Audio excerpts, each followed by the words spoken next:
បាទចំពោះព្រះមហាក្សត្រព្រះបរមរាជវាំងលោកទ្រង់ត្រាស់បង្គាប់បរិជ្ជពិធីបុណ្យចូលឆ្នាំខ្មែរយើងអាចធ្វើដល់9ថ្នាក់ហើយចំពោះថ្នាក់មន្ត្រីអាចត្រឹម7ថ្នាក់ហើយចំពោះថ្នាក់រាជសាមញ្ញអាចត្រឹម5ថ្នាក់ឬក៏3ថ្នាក់ចុះមកខាងក្រោមសាធរដូចយើងបានឃើញខាងក្រោយខ្នងរបស់យើងនេះគឺយើងមានសាធរហើយនឹងបាយសីយើងបច្ចុប្បន្នយើងឃើញថាប្រជាពលរដ្ឋខ្មែរយើងមួយចំនួនគាត់មានតែសាធរចេះទេគឺដើមចេកបាទដើមចេកចឹងទៅមានទៀន5ធុប5ផ្កា5អីចឹងទៅ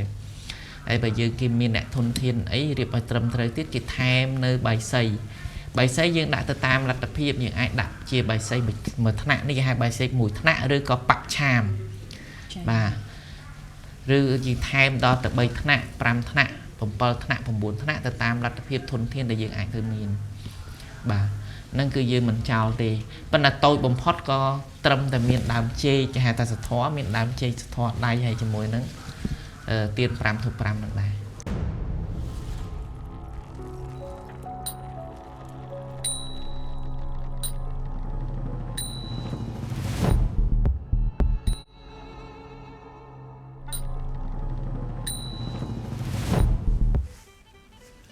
ជំរាបសួរបងប្អូនទស្សនិកជនស្វាគមន៍សាជាថ្មីមកកាន់ម្ចាស់គេ podcast ថ្ងៃនេះហាក់មានការផ្លែអារម្មណ៍បន្តិច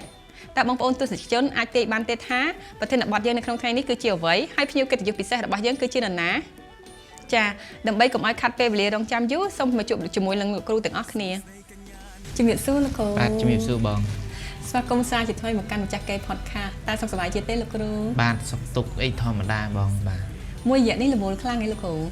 បានមួយរយៈនេះរវល់ច្រើនដែរដោយសារយើងមានកម្មវិធីជាប់គ្នាច្រើនរវល់ចាប់តាំងពីពាក់កណ្ដាលខែ3រហូតមកដល់បច្ចុប្បន្ននេះចាព្រោះយើងត្រូវត្រៀមរៀបចំកម្មវិធីប្រពៃណីខ្មែរខាងមុខនេះមែនទេលោកគ្រូបាទយើងកំពុងតែរៀបចំដោយសហការជាមួយនឹង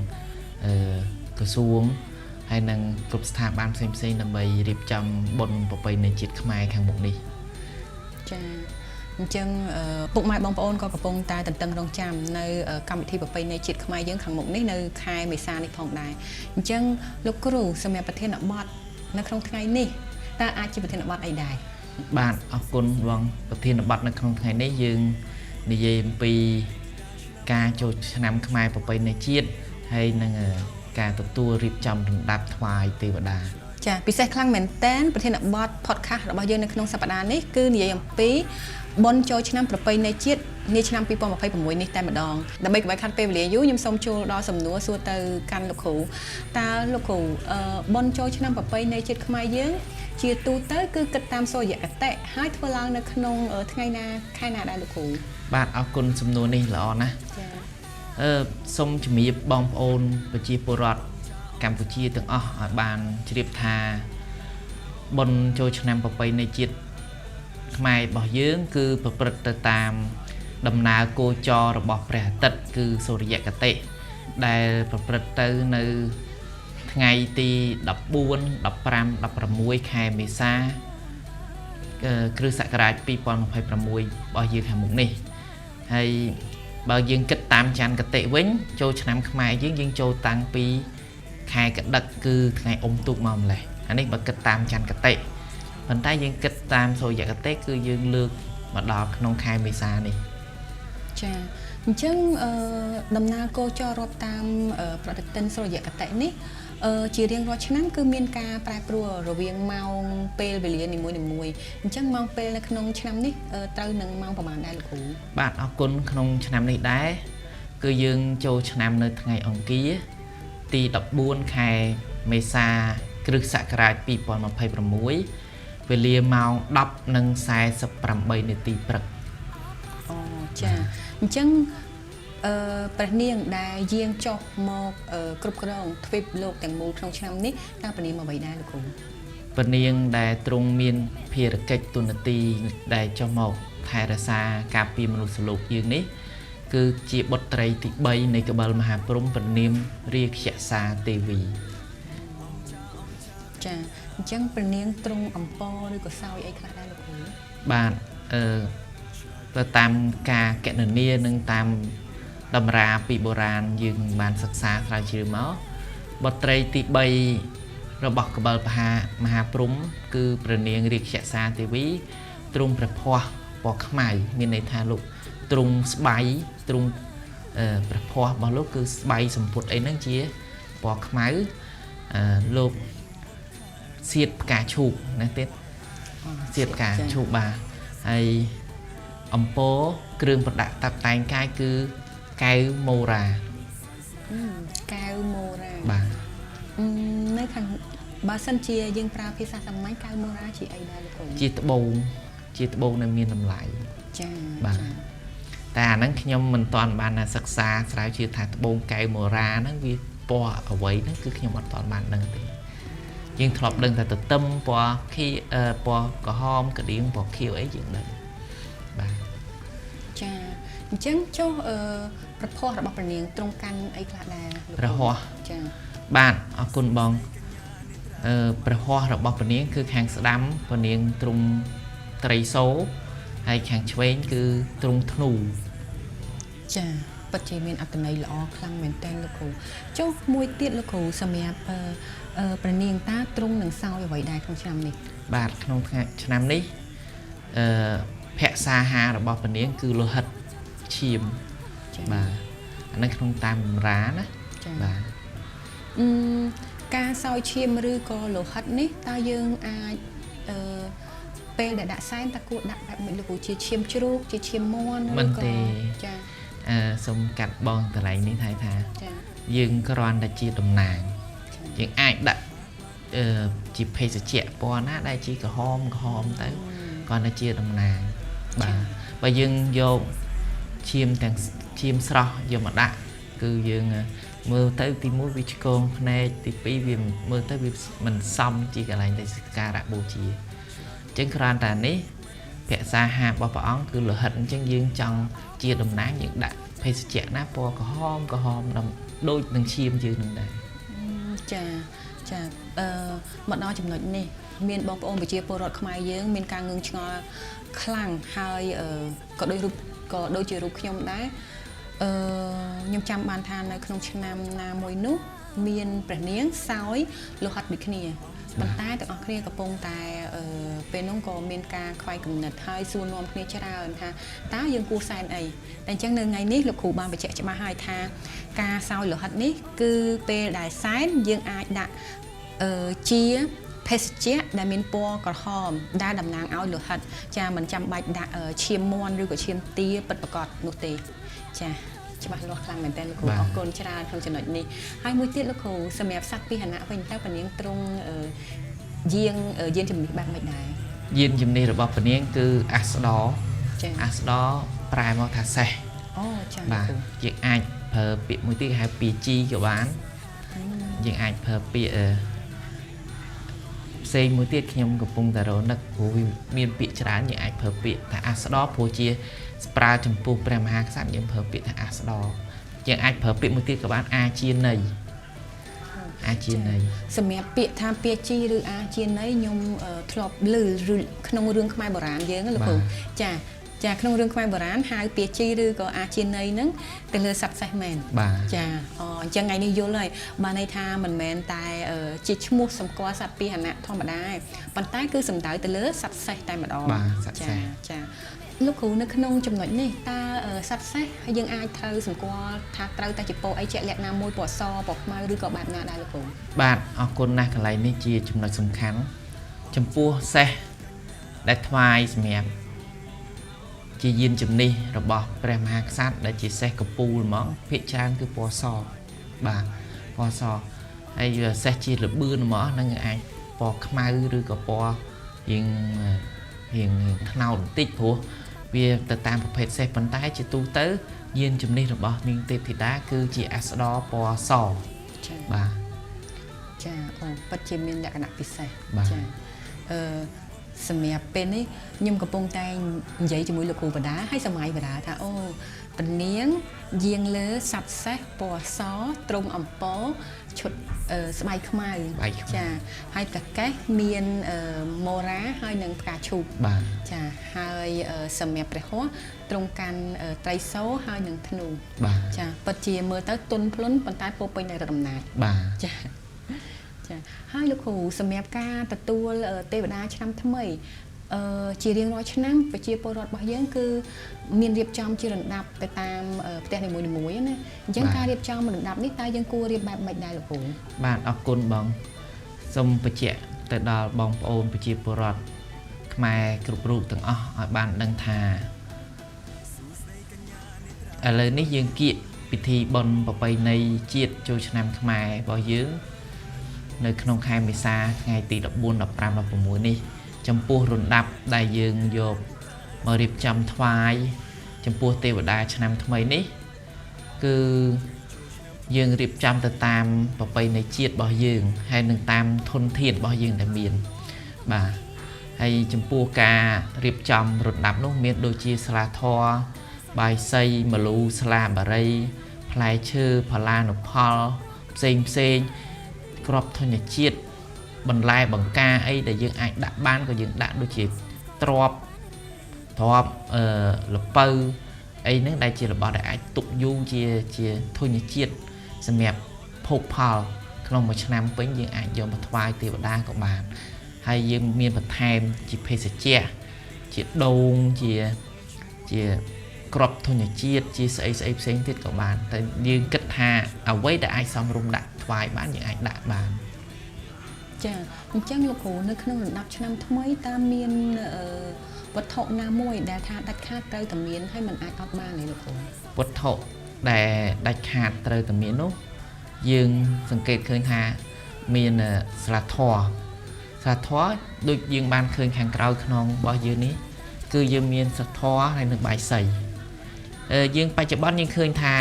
ไปจีโปรดขมายยืงมาจำนวนก่อนเมียนแต่สลัดทอเจ๊เต้คือดำจีbà làm chơi chân tới miền tiền phèm thuộc phèm ca pram ấy chẳng tới ấy bây giờ kim miền đại thôn thiên ấy điệp bài trầm thời tiết cái tham nơi bài xây dương đã từ tam là tập hiệp những ai đặt chia bài xây mà thằng nạn đi hai bài xây mùi thằng nạn rồi có bạc chàm bà rồi gì tham đó từ bài thằng nạn pram thằng nạnผมเปิดธนาผมบุญธนาแต่ตามรัฐเพียบทนเทียนได้ยังไงคือมีนบ่านั่นคือยืมเหมือนชาวตีปัญหาโตบ่มพอดก็ตรมแต่มีดามเจจะหาแต่สะท้อมีดามเจสะท้อได้ให้จมวยนั้นเตียนปรามถูกปรามนั่นได้จังใบไส้ตาขบุบ่มพอดอายกลัวทั่วประมาณธนาได้ละกูบาจมปูแปรมหาสัตว์แปรมรำริจแหวงโลกตรงตรามังกรปริจปิธีบนจูชนามขมายยื่งไอเฟิร์ดดาวผมบุญธนาไอจมปูธนามันไตรไอตระผมเปิดธนาไอจมพูธนาริสามัญอาจตรำปรำธนาหรือก็ใบธนาจอกมาข้างกราวโอ้จ้าไงนี่มีร้องฮะจะมาลอกคลังเหมือนเต้นจมพูธนาในใบไซจังเจ้าลูกขู่ยมเมียนจำงอมวยเตี้ยนะยมเชื่อเจ้าท่าบองปอมไปเชื่อปรดขมายยังมวยจำนวนก่อนหนึ่งเมียนจำงอด้วยยมได้แปะปอนจมวยหนึ่งธนาในใบไซบาสันเจียกวาดเจียเรียสามัญปัจจัยกอดมีนองท่ากอดจังคลายเชียเหมือนไตรหรือก็คลายเชียเสร็จไทยแต่ก็อาจสมรีบผมเปิดธนาบ้านนี่ลูกบ้านนั่นมันจีตัวที่ยังติดตามปัจจุบันนี่ยังติดตามทุนเทียนบ่อยยังบ้านลูกมีบรรดาสะเตอร์ลูกมีเนี่ยตรอบทุนเตอร์ลูกก็ดำลาใบไซเอาบ้านดอกกำลังผมเปิดธนาเต้นเนี่ยบอมโอนคลาก็ลูกดำก็ดอกผมบุญธนาเต้บ้านบาสันเจียไปเชียปรดธรรมดาเฟอร์ผมบุญธนาตาเมียนพอปะปออะไรนะคุณอันนี้ยังมือติดตามแจกแสดงไหนบาสันเจียขนมกอในนาคลายังดำกอtớiยังดำลางรัดเรียใส่บ่ยังtớiก็ล้อมันได้ไปคลายังทัวให้ก็ไอทัวไอทอมทอยในเรียใส่บ่ยังก็เมียนบ้านจ้าไงนี่บางปอนตัวเสกชนลูกขู่บานบอกสไลด์ประโยชน์มอแตะตรงหนึ่งใบไซนี่ทัวร์ยมเมียรอมทัวร์เอาขยมเมียรอมกันตายพลึกในจะมาประทานเตียดแปะปอนจมูกหนึ่งถนัดในใบไซนะปลัวการเรียบจำถนัดในใบไซนี่คือเป็นยมคลังเหม็นเต้นจมูกบางปอนไปเชียร์ปรอดยืงหายทัวร์ล้างก็มันตรำใจในทั้งไงพิธีบอลโจชนะไปในจิตขมายยืงไงปันท้าย ក៏មានកម្មវិធីដូចជាកម្មវិធីឡើងផ្ទះឬក៏ពិធីមង្គលការក៏រៀបចំបាយសីដែរចាហើយការរៀបចំបាយសីនេះគឺមានការរៀបចំជាថ្នាក់មាន9ថ្នាក់7ថ្នាក់5ថ្នាក់3ថ្នាក់1ថ្នាក់ទៅតាមការរៀបចំជាក់ស្ដែងនិងទៅតាមការចង់ដំឡើងរឹកឬក៏ទៅតាមរាសីរបស់បងប្អូននីមួយៗអញ្ចឹងថ្ងៃនេះយើងយល់កាន់តែច្បាស់ហើយថាថ្នាក់នៃបាយសីនីមួយៗមានអត្ថន័យបែបណាខ្លះចាហើយក៏សូមអរគុណខ្លះមែនទែនលោកគ្រូចំពោះចំណុចនេះហើយខ្ញុំជឿជាក់ថាបងប្អូនទស្សនិកជនរបស់យើងក៏នឹងទទួលបានចំណេះដឹងការចែកម្លែកបន្ថែមអំពីលោកគ្រូដែរចាដែលជាអ្នកជំនាញក្នុងការរៀបចំពិធីសែនព្រេនតែម្ដងណាអញ្ចឹងមួយវិញទៀតលោកគ្រូពាក់ព័ន្ធជាមួយនឹងបាយសីឬក៏បច្ឆាចាអញ្ចឹងយើងហៅមួយណាក៏បានដែរមែនទេលោកគ្រូបច្ឆាមនេះបើយើងនិយាយឲ្យចំទៅគឺបាយសីចានជាលមួយថ្នាក់ដូចគ្នាប៉ុន្តែយើងធ្វើដាក់ចានជាលគេហៅបច្ឆាមអានេះយើងបើគេថានេះគឺជាសំនៀងរបស់ថៃប៉ុន្តែបើខ្ញុំគិតទៅវាមិនមែនជានេះព្រោះខ្មែរយើងតាំងពីដើមមកក៏អាចប្រើពាក្យមួយចំនួនព្រោះថៃទៅមកក្រោយទេអញ្ចឹងថៃកម្ចីភាសាពីប្រទេសជិតខាងទាំងអស់អញ្ចឹងយើងសង្កេតឃើញថាពាក្យបច្ឆាមនេះគឺយើងសម្គាល់ទៅលើបាយសីចានជាលបាទគេធ្វើដាក់ចានជាលអញ្ចឹងទៅគេរៀបចំដូចកូនអញ្ចឹងទៅប៉ុន្តែក្រោយមកដល់ក្រោយមកយើងក៏មានការវិវត្តទៅជាដើមចេកដើមអីអញ្ចឹងដែរយើងខ្ជិលប្រើចានប្រើអីទៀតក៏យើងប្រើដើមចេកចំនួនចាបាទចាលោកគ្រូហើយមួយទៀតពាក់ព័ន្ធជាមួយនឹងការរៀបចំផ្កាភ្ញីនៅថ្ងៃទទួលទេវតាតើគួររៀបចំផ្កាប្រមាណភេទឬក៏ប្រមាណតងអាចមានកំណត់ទេលោកគ្រូបាទពីដើមមកខ្មែរយើងនិយមប្រើផ្កាម្លិះហើយជាមួយនឹងផ្កាឈូកមិនសូវជាប្រើផ្កាអីផ្សេងទេប៉ុន្តែដល់យើងសម័យយើងជឿនលឿនយើងនាំចូលប្រភេទផ្កាផ្សេងពីបរទេសមកយើងអាចប្រើជាផ្កាស្បៃរឿងឬក៏ជាផ្កាលីលីឬផ្កាអីដែលជាក្អូបផ្កាចន្ទធូផ្កាអ្វីដែលយើងក្អូបដាក់តាំងក្នុងផ្ទះបានយើងប្រើហើយបើជាការណែនាំរបស់ខ្ញុំសូមបងប្អូនរៀបចំជាផ្កាម្លិះហើយនិងផ្កាឈូកហើយយើងបន្ថែមនៅផ្កាចន្ទធូដើម្បីឲ្យមានក្លិនក្អូបបន្ថែមទៀតព្រោះនេះជាអត្តសញ្ញាណរបស់ខ្មែរយើងហើយបើយើងមិនចង់ប្រើផ្កាចន្ទធូយើងអាចប្រើផ្កាលីលីឬផ្កាណាដែលក្អូបក្លិននៅក្នុងផ្ទះបានព្រោះផ្កាក្អូបយើងជំនួសឲ្យទាំងអស់ផងដែរបាទចាលោកគ្រូសម្រាប់ការរៀបសម្ដាប់ឆ្នាំថ្មីខ្ញុំឃើញថាយើងអត់ដែលមានសែនជាម្ហូបអាហារមែនទេលោកគ្រូបាទចាអញ្ចឹងយើងមិនអាចសែនជាម្ហូបអាហារបានទេបាទតើមូលហេតុអីដែរលោកគ្រូដោយសារតែទទួលទេវតាឬក៏បែបមិនដែរដោយសារទទួលទេវតាលោកបួសលោកសោចបួសចាបាទអញ្ចឹងបន្លែផ្លែឈើបានចាអញ្ចឹងបន្លែក៏បានដែរបាទអូខេមិនថាបន្លែមានទ្របវែងទ្របខ្លីទ្របពុតញោមតឡាចលពៅអ្វីដែលជារបស់ដែលយើងអាចដាក់បានក្នុង3ថ្ងៃនឹងបានយើងដាក់ទៅបាទចាលោកគ្រូចំពោះការរៀបចំសែនទេវតាឆ្នាំថ្មីខ្ញុំឃើញថាទំនៀមទម្លាប់យើងគឺតែងតែរៀបដាក់តុហើយក្រាលកម្រាលពណ៌សហើយនៅខាងមុខផ្ទះបែរទៅដើម្បីចាំទទួលទេវតាតើមានការខុសប្លែកឬក៏កំណត់ចំណាំបែបណាដែរចំពោះការដាក់លើតុឬក៏ដាក់នៅផ្ទាល់ដីលោកគ្រូបាទចំពោះបណ្ដាស័ក្តិនេះយើងត្រូវយល់ច្បាស់ថាលោកជាទេវតាឋានលើអញ្ចឹងក្នុងការរៀបចំទទួលទេវតាគឺយើងត្រូវដាក់នៅលើតុហើយមានក្រាលកំណាត់សពីលើព្រោះខ្ញុំបានបញ្ជាក់ពីផុសខាងមុនហើយថារាល់រណ្ដាប់បួងសួងទាំងអស់ត្រូវប្រដាប់ទៅលើកណាត់សអ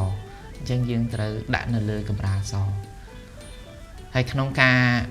ដាក់នឹងទៀតសោតយើងត្រូវមើលទៅតាមទ្វារផ្ទះឧទាហរណ៍ថាបើទ្វារផ្ទះនៅខាងក្រោយនេះឧទាហរណ៍ថាខាងក្រោយនេះជាទ្វារផ្ទះអញ្ចឹងជើងធូបនិងទៀនដែលយើងដាក់ត្រូវនៅដាក់ខាងមុខនេះព្រោះលោកយាងមកលោកចូលតាមខ្លោងទ្វារផ្ទះឬក៏ខ្លោងទ្វារបង្អួចដែលយើងជាតំណាងអញ្ចឹងការគោរពបូជាយើងត្រូវដាក់នៅខាងនេះឧទាហរណ៍ទេយើងថ្វាយអង្គមព្រះឬក៏ជាទីសក្ការៈណានេះមួយសក្ការៈនៅខាងមុខយើងអញ្ចឹងការថ្វាយអង្គមជើងធូបនៅខាងមុខយើងនេះដែរបែរមុខចេះទៅវិញអញ្ចឹងជើងធូបជើងទៀនត្រូវនៅខាងនេះចំពោះការរៀបចំ តែខ្ញុំឃើញការរៀបចំរបស់បងប្អូនឥឡូវនេះគាត់យើងគិតថាជាការកាត់ខ្សែស្រឡាយនៃបងប្អូនជនជាតិចិនអញ្ចឹងការដាក់ជើងធូបក៏គាត់ដាក់ទៅតាមខាងមុខទៅវិញតាមខ្មែរយើងដាក់ពីខាងក្រោយខាងនេះឧទាហរណ៍ជាក់ស្ដែងនៅក្នុងព្រះបរមរាជវាំងយើងសង្កេតឃើញថាខាងមន្ត្រីនៃព្រះបរមរាជវាំងក្រសួងធម្មការនិងសាសនាព្រះបរមរាជវាំងលោករៀបចំបែរមុខសក្ការៈនឹងទៅចេញទៅខាងក្រៅហើយជើងធូបនៅខាងក្នុងនៃប្រាសាទទេវីវិនិច្ឆ័យអានេះយើងសរបញ្ជាក់ថាការរៀបចំទទួលទេវតាបានត្រឹមត្រូវបាទចាអញ្ចឹងបងប្អូនទស្សនិកជនលោកគ្រូគាត់បានជម្រាបជូននិងបកស្រាយរួចរាល់មកហើយថាការរៀបចំរណ្ដាប់ទទួលទេវតាឆ្នាំថ្មីគឺក៏មានអត្ថន័យការបែរមុខចេញក្រៅនិងចូលក្នុងដូចគ្នាចាអញ្ចឹងអរគុណដល់លោកគ្រូសម្រាប់ថ្ងៃនេះអរគុណ2ដង3ដងនេះព្រោះដោយសារតែសម្រាប់ការបកស្រាយទាំងអស់នេះគឺសុទ្ធតែជាអត្ថប្រយោជន៍និងទំនៀមទម្លាប់ប្រពៃណីខ្មែរយើងកុំឲ្យមានការយល់ច្រឡំឬក៏ការកាត់ខ្សែស្រឡាយអញ្ចឹងណាលោកគ្រូចាហើយលោកគ្រូសម្រាប់ការទទួលទេវតាឆ្នាំថ្មីនេះបើសិនជាក្នុងករណីដែលការរៀបចំនេះតើយើងអាចនិយាយបានថាយើងមានម៉ោងពេលវេលាក្នុងការរៀបចំចាដើម្បីទទួលទេវតាចុះបើសិនជាផ្ទះណាមួយគាត់រៀបចំយឺតឬក៏ទទួលអត់តាន់អីចឹងណាគ្រូអានឹងទៅតាមអធិស្ស្រ័យដែរព្រោះបើយើងនិយាយទៅជួនកាលដល់ម៉ោងទេវតាដែលចុះហើយតែយើងស្រាប់តែនៅក្រៅម៉ោងមិនតាន់ឬក៏រៀបចំមិនតាន់យើងកុំតាន់អាចគិតអាហ្នឹងយើងអាចរៀបចំតាមដំណើររបស់យើងហើយយើងទូលថ្វាយលោកវិញឲ្យធូបទូលថ្វាយជាកិរិយាដែលយើងគោរពអញ្ចឹងយើងអត់មានតោះអីទេបាទអូចាអញ្ចឹងបានន័យថាយើងអាចបង្ហាញការគោរពនៅពេលក្រោយក៏បានដែរចាអរគុណច្រើនលោកគ្រូហើយមួយវិញទៀតសម្រាប់អត្ថន័យក្នុងការរៀបចំរណ្ដាប់ឆ្នាំថ្មីនេះតើមានអត្ថន័យអីពិសេសណាមួយលោកគ្រូក្រៅពីពិធីបួងសួងឬក៏ទទួលទេវតានៅក្នុងឆ្នាំថ្មីបាទមុននឹងយើងទទួលទេវតាឆ្នាំថ្មីយើងត្រូវរៀបចំបោសផ្ទះសម្អាតផ្ទះឲ្យបានស្អាតបោសជូតតាំងពីដានកុំឲ្យមានពីងនៅពីលើជូតតាមបង្អួចទ្វារកុំឲ្យមានធូលីដីយើងបោសជូតឲ្យស្អាតហើយរៀបចំគ្រឿងរណ្ដាប់ដាក់ឲ្យបានត្រឹមត្រូវសមរម្យទៅតាមទីកន្លែងរបស់យើងហើយចង់បញ្ជាក់វិញដែរថាការបោសសម្អាតផ្ទះនេះគឺយើងជាទូទៅទេគឺយើងត្រូវតែសម្អាតផ្ទះព្រោះផ្ទះជាទីជម្រករបស់មនុស្សទាំងឡាយអញ្ចឹងយើងសម្អាតផ្ទះដើម្បីសុខុមាលភាពរបស់យើងដែរទី1ទី2គឺដើម្បីជំរះនៅអ្វីដែលជាអពមង្គលឆ្នាំចាស់ហ្នឹងឲ្យចេញអស់នៅក្នុងថ្ងៃសង្ក្រាន្តហ្នឹងយើងទទួលយកនៅសិរីសួស្តីឆ្នាំថ្មីបាទបាទអញ្ចឹងការទទួលសិរីសួស្តីឆ្នាំថ្មីមិនមែនសម្អាតឬមិនមែនសម្អាតត្រឹមតែផ្ទះទេសម្អាតដល់ចិត្តហើយនឹងការរៀបចំគ្រឿងកអោបទទួលទេវតាទៀតចាអញ្ចឹងត្រូវមានទាំងព្រមបាទចាបន្ទាប់ពីសម្អាតផ្ទះនិងរៀបចំគ្រឿងសក្ការៈបូជាហើយមុននឹងម៉ោងទេវតាលោកយាងចុះហ្នឹងគឺជាទូទៅតាមវត្តអារាមនានាហើយនឹងតាមផ្ទះនានាដែលមានមនុស្សចាស់ឬក៏ព្រឹទ្ធាចារ្យដែលគាត់ចេះធម៌អាហ្នឹងគឺគាត់ដឹកនាំកូនចៅឬក៏ពុទ្ធបរិស័ទទាំងអស់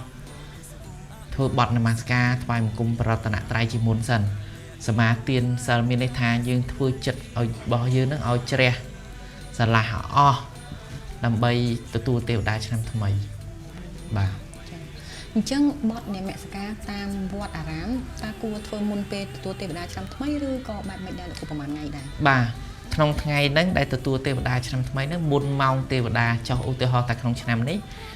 ទេវតាចុះម៉ោង 10:48 នាទីព្រឹកអញ្ចឹងមុនម៉ោង 10 ហ្នឹងយើងចាប់ផ្ដើមធ្វើបទនមស្ការសមាទានសិលថ្វាយគុំព្រះនិមន្តព្រះសង្ឃសមាទានសិលឬក៏យើងអត់នៅផ្ទះអត់មានព្រះសង្ឃសមាទានសិលទេយើងសមាទានសិលមុខព្រះពុទ្ធបដិមារបស់យើងនៅផ្ទះហ្នឹងក៏បានបាទចាជាការសម្អាតចិត្តតាំងសមាធិដើម្បីទទួលទេវតាឆ្នាំថ្មីបាទចាតាមពិតបើសិនជាយើងគិតទៅលើផ្នែកជំនឿសាសនាច ចា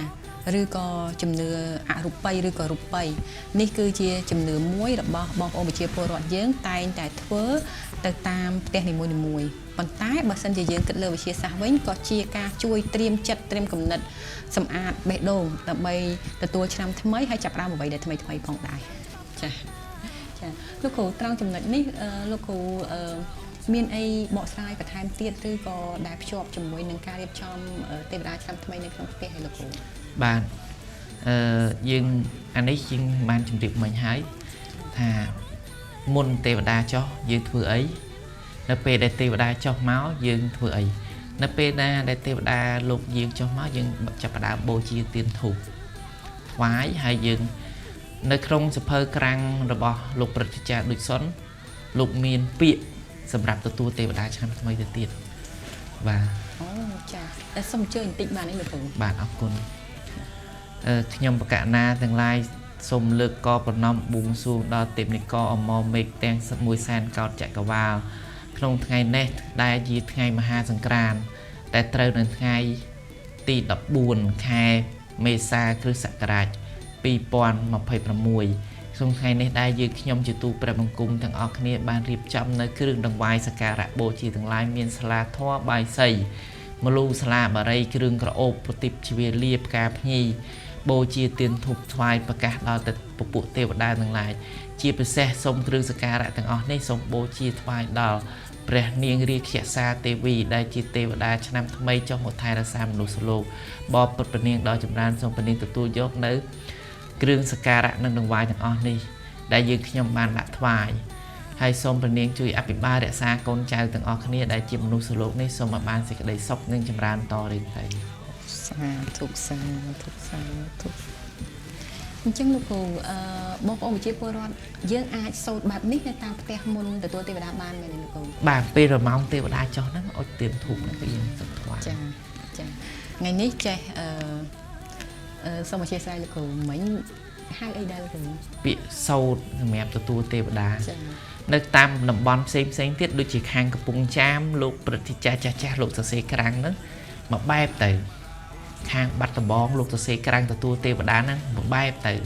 ខាងសៀមរាបមកបែបទៅតែចំពោះព្រឹទ្ធាចារ្យដូចសុននេះខ្ញុំដកមកឃ្លាខ្លីទូទេប៉ុន្តែបើជំរាបបងថារបស់លោកហ្នឹងគឺមួយសន្លឹកពេញមួយសន្លឹកសងខាងណាប្រកាសទទួលទេវតាចឹងបានន័យថាជាពាក្យសូត្រក្រាំងដើម្បីទទួលទេវតាឆ្នាំថ្មីចាហើយបើសិនជាបងប្អូនចង់បានទទួលព័ត៌មានបន្ថែមអាចទៅស្រាវជ្រាវបន្ថែមនៅខាងសាលាវិចិត្រសិល្បៈដែលជាឯកសាររបស់សាស្ត្រាចារ្យឌុចសុនបាទចាអរគុណច្រើនលោកគ្រូអរគុណច្រើនខ្លាំងមែនតើសម្រាប់ថ្ងៃនេះអញ្ចឹងជាចុងក្រោយនេះលោកគ្រូមានពាក្យពេចន៍អីដើម្បីផ្ដាំផ្ញើទៅបងប្អូនទស្សនិកជននេះបាទអរគុណប្រពៃណាស់ខ្ញុំចង់ជម្រាបបងប្អូនថាក្នុងថ្ងៃចូលឆ្នាំខ្មែរប្រពៃណីជាតិរបស់យើងនេះគឺគិតទៅតាមសូរិយគតិឈប់យល់ច្រឡំថាទៅជាតាមច័ន្ទគតិទី1ទី2ក្នុងកិច្ចពិធីចូលឆ្នាំនេះយើងធ្វើទៅតាមក្បួនតម្រាពីបុរាណមកហើយនឹងការកណនាយើងមិនមែនចេះតែធ្វើទេ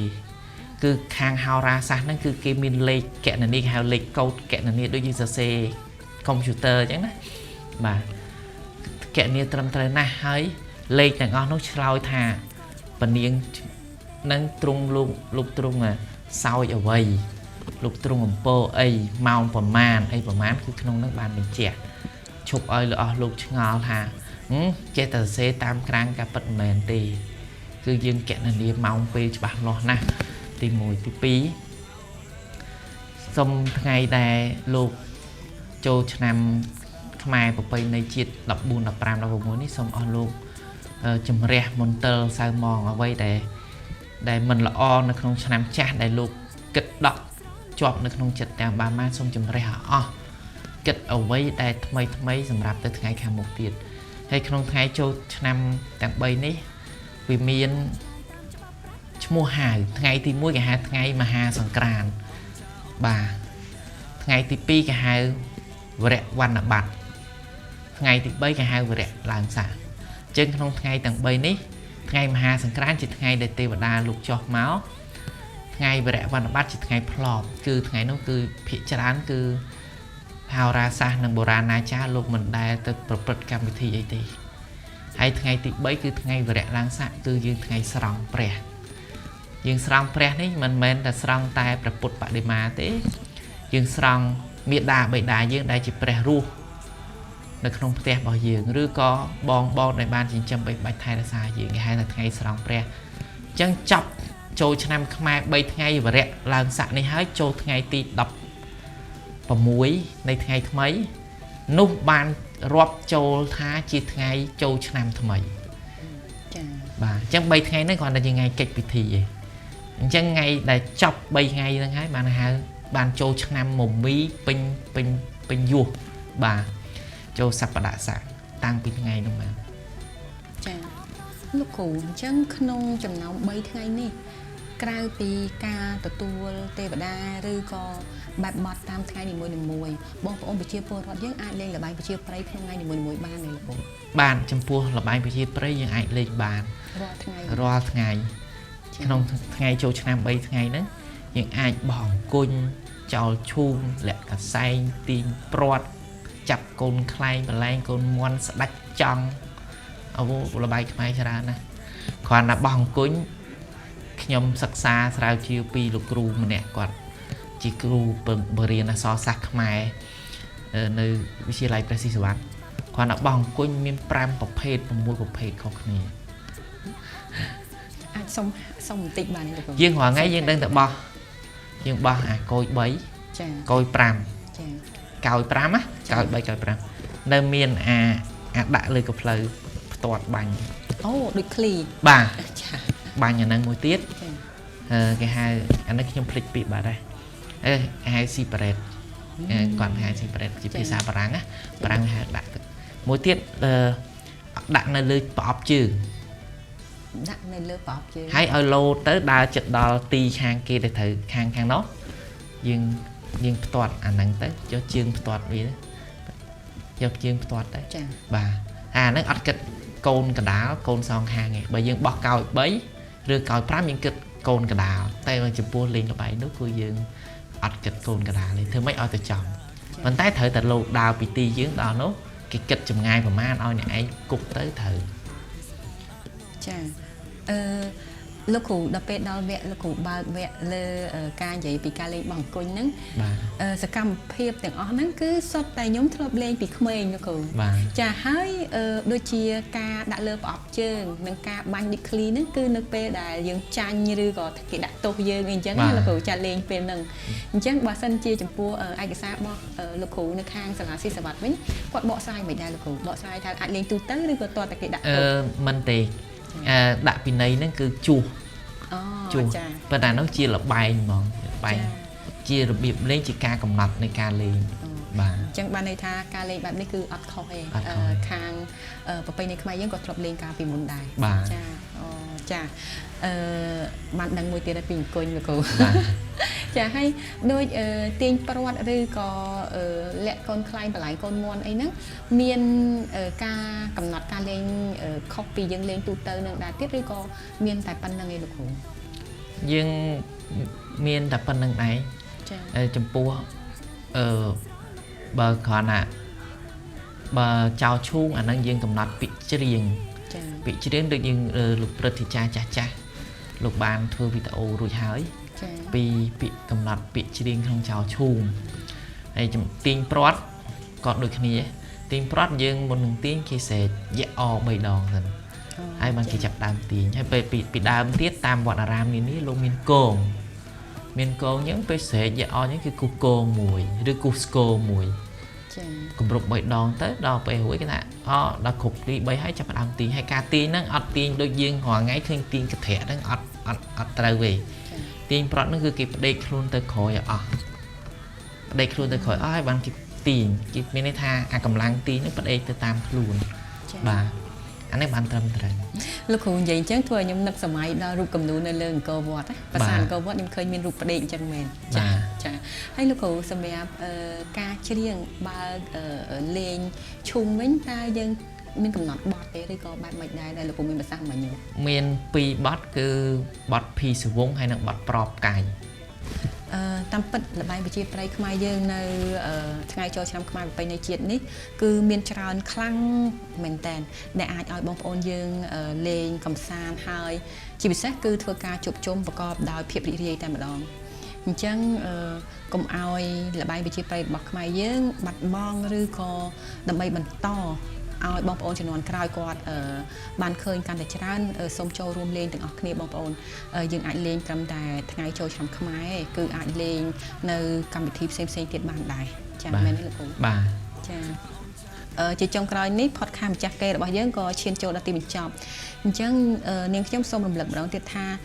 podcast នេះធ្វើឡើងនៅក្នុងគោលបំណងក្នុងការចូលរួមចែករំលែកផ្សព្វផ្សាយប្រពៃណីខ្មែរជាតិប្រពៃណីខ្មែរយើងវប្បធម៌ផ្សេងៗទៀតដល់បងប្អូនទស្សនិកជនទាំងអស់ដើម្បីចូលរួមជាការកំសាន្តជាការចែករំលែកព័ត៌មានផងដែរអញ្ចឹងបើសិនជាមានការលើសលួសខ្វះខាតត្រង់ចំណុចណាមួយក៏សូមខន្តីអភ័យទោសហើយបើសិនជាបងប្អូនមានមតិចូលរួមយោបល់ក្នុងន័យស្ថាបនាអាច comment នៅខាងក្រោមវីដេអូបានចា៎សូមអរគុណ